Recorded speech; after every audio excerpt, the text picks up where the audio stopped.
¿Y si el agua pudiera recordar?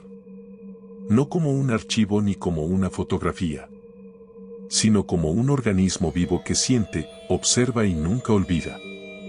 El lago Titicaca, el más alto del mundo, no solo refleja el cielo andino, también podría guardar secretos enterrados en lo profundo, donde la luz no llega y el silencio lo dice todo.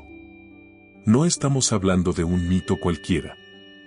Esta no es la típica historia de una sirena que canta dulces melodías para enamorar. Aquí, las sirenas no cantan, murmuran. No seducen, juzgan. No piden amor, exigen respeto.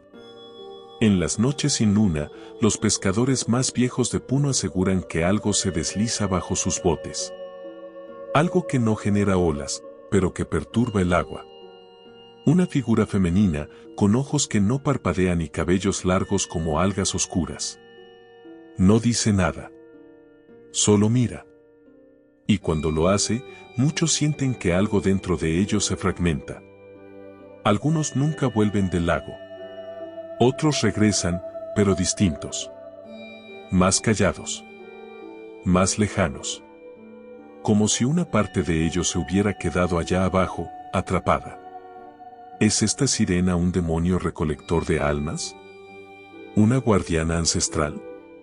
¿O es algo más complejo, más simbólico, más peligroso? Este video no busca darte respuestas. Busca darte preguntas. Porque cuando hablamos del Titicaca, no hablamos solo de geografía. Hablamos de un umbral. Un límite entre lo que vemos y lo que preferimos no ver. ¿Y tú, te atreverías a mirar fijo al fondo de ese lago? ¿A escuchar lo que guarda en su memoria líquida? Bienvenido a Ecos de Sirenas. Si sientes que algo se mueve cuando el agua está quieta, no lo ignores. Mucho antes de que los turistas llegaran con sus cámaras, sus gorras de safari y sus preguntas repetidas, ya existían en las orillas del Titicaca historias que se susurraban junto al fuego. En las comunidades aymaras y quechuas, el lago no era solo un espejo de agua, era un ser vivo. Un espíritu inmenso, profundo y antiguo que lo veía todo, lo sentía todo. Y en sus entrañas, decían los ancestros, vivían criaturas que no eran del todo humanas, sino espíritus con voluntad propia. A estas entidades se les llamaba sirenas, pero no con el mismo sentido con el que hoy las imaginamos. No eran princesas de cuento ni figuras románticas. Eran guardianas. Entidades acuáticas, mitad espíritu, mitad carne, que mantenían el equilibrio entre los mundos, el visible y el invisible. Algunas eran benevolentes, otras, impredecibles. Pero todas respondían a un orden más antiguo que el tiempo. Un orden que el ser humano apenas podía percibir y mucho menos controlar con su limitada visión. La versión más conocida cuenta que estas sirenas emergían durante las noches de luna llena, cuando el velo entre dimensiones se adelgazaba. Eran vistas por pescadores que pasaban demasiado tiempo en la orilla o por niños curiosos que se aventuraban donde no debían. Sus apariciones no eran siempre un mal presagio, pero tampoco un simple espectáculo. Eran advertencias. Señales de que algo estaba cambiando en el equilibrio del lago. Y a veces, simplemente, recordatorios de que no todo lo profundo puede ser comprendido. Uno de los relatos más antiguos, transmitido en voz baja por ancianos de la zona, habla de una mujer de cabellos largos como algas y ojos brillantes como el agua bajo el sol. Se dice que protegía el oro sagrado escondido en las profundidades. No porque le interesara el tesoro, sino porque ese oro representaba el vínculo espiritual entre los humanos y los dioses. Cuando los hombres comenzaron a codiciarlo, las sirenas se volvieron más esquivas, más agresivas, más decididas a defender aquello que no debía tocarse jamás. El pueblo sabía que invocar a la sirena era peligroso. Por eso, muchas de las ofrendas al lago no eran solo por agradecimiento, sino también por apaciguamiento. Un poco de chicha, hojas de coca, flores, tal vez incluso una canción susurrada en la noche. Todo para mantener contenta a la guardiana. Algunos incluso evitaban pronunciar su nombre directamente, como si hacerlo pudiera despertar su atención de forma no deseada o invitar su presencia inesperadamente. Lo interesante es que este conocimiento no venía de libros, sino de vivencias transmitidas de boca en boca. Los abuelos lo contaban sin titubear. No como un mito, sino como un hecho. Un encuentro que ocurrió hace mucho, sí, pero que aún podría repetirse si el lago lo desea. Para estos pueblos, las sirenas del Titicaca no son folclore. Son parte de su memoria.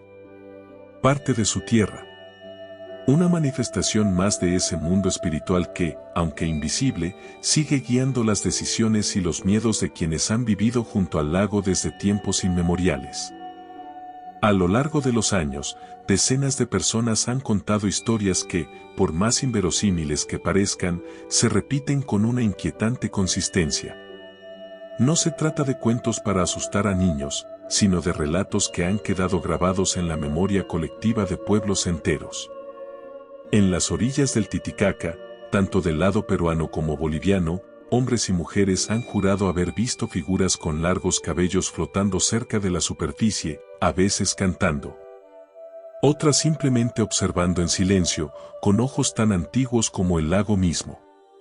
No hay forma de saber cuántos de estos encuentros se han perdido en el tiempo, silenciados por el miedo al ridículo o al olvido.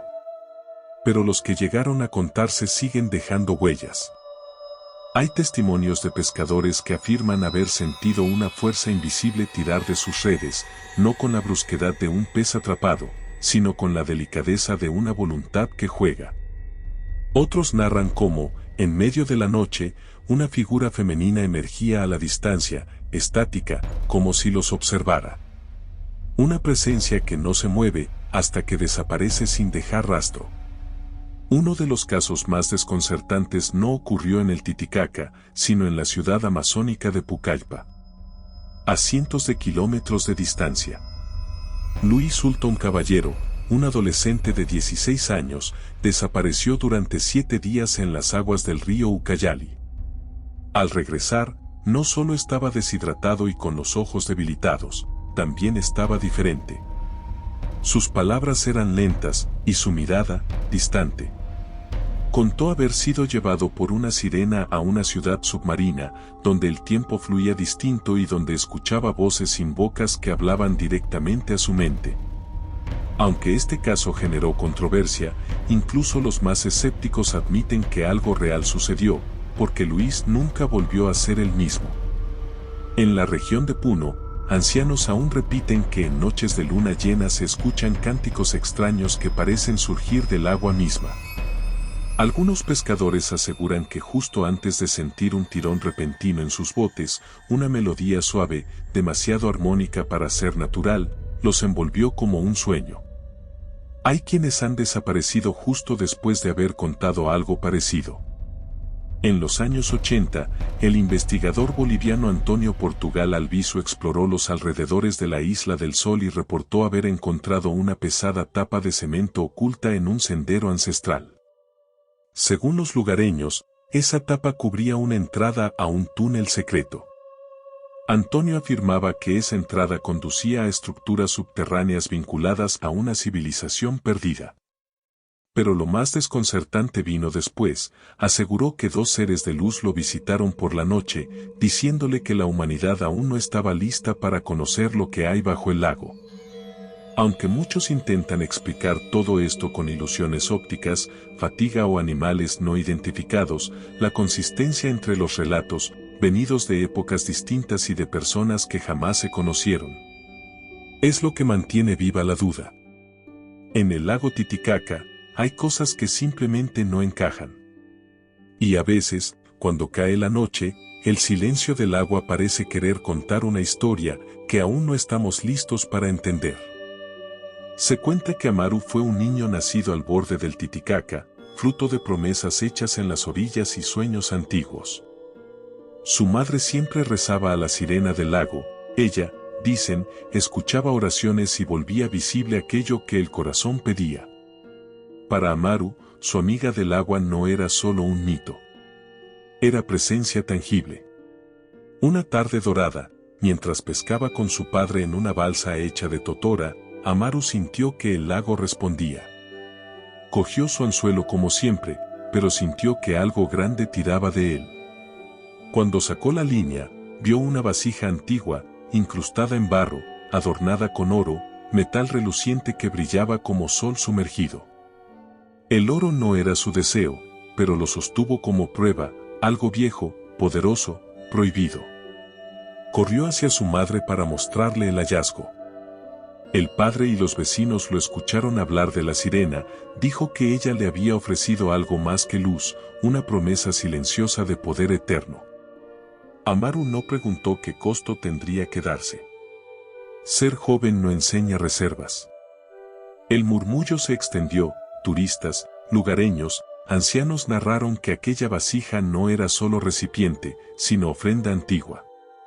Que el oro debía ser devuelto al lago como tributo, no utilizado.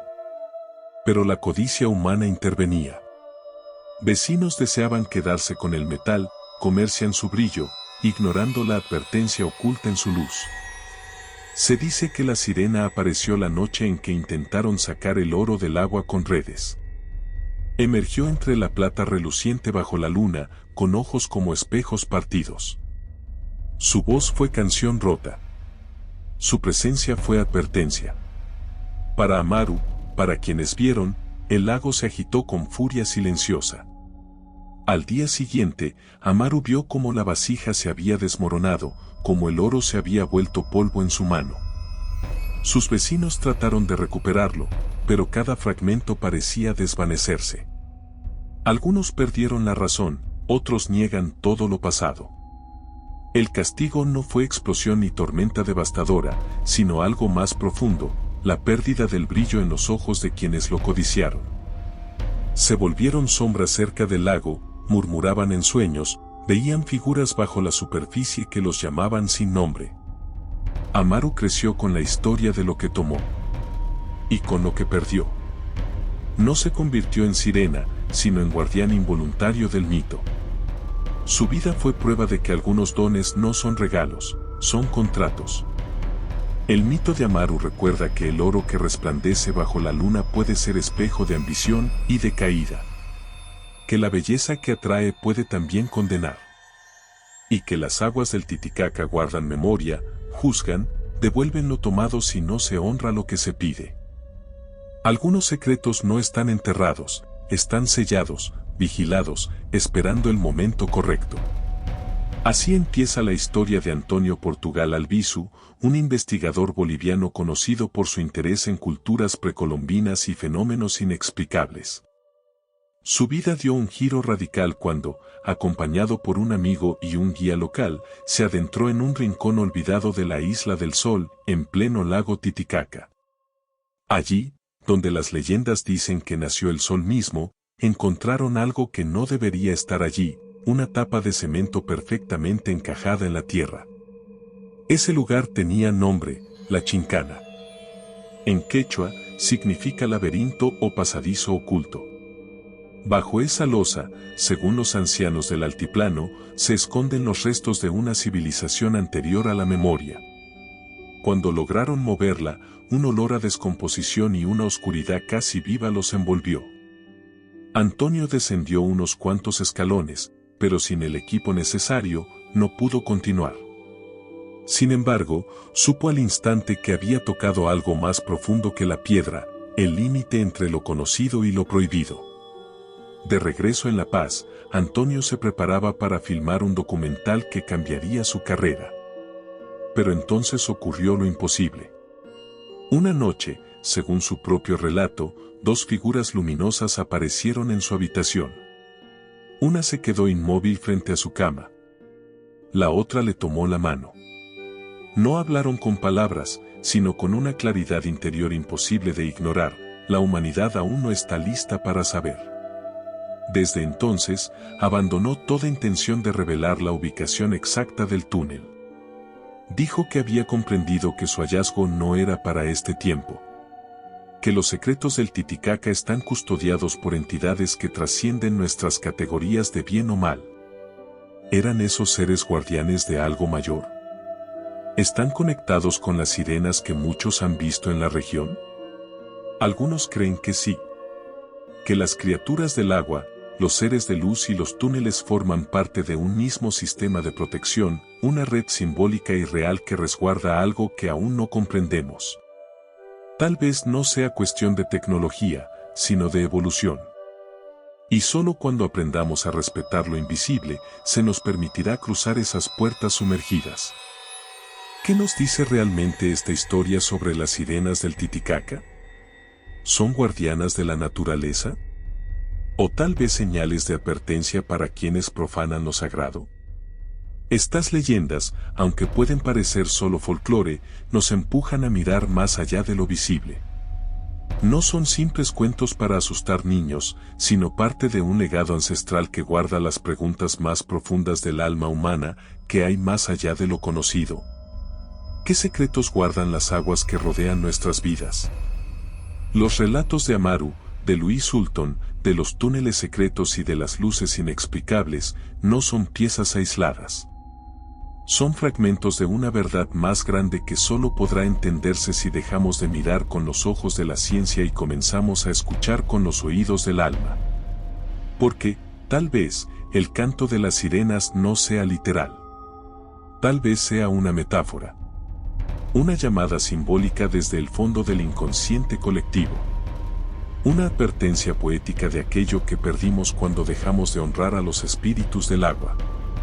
Y en un mundo donde todo parece estar explicado, donde las pantallas nos dan respuestas inmediatas, necesitamos volver a sumergirnos en lo que no entendemos. En lo que aún puede estremecernos. Las sirenas del Titicaca nos recuerdan que todavía hay magia. Todavía hay misterio. Todavía hay puertas que no deberían abrirse, o tal vez sí. Si esta historia te hizo pensar, soñar o simplemente cuestionarte, suscríbete a Ecos de Sirenas, donde cada video es una inmersión profunda en los relatos que nadie se atreve a contar. Porque mientras existan aguas profundas, siempre habrá secretos que merecen ser escuchados. Nos vemos en el próximo viaje.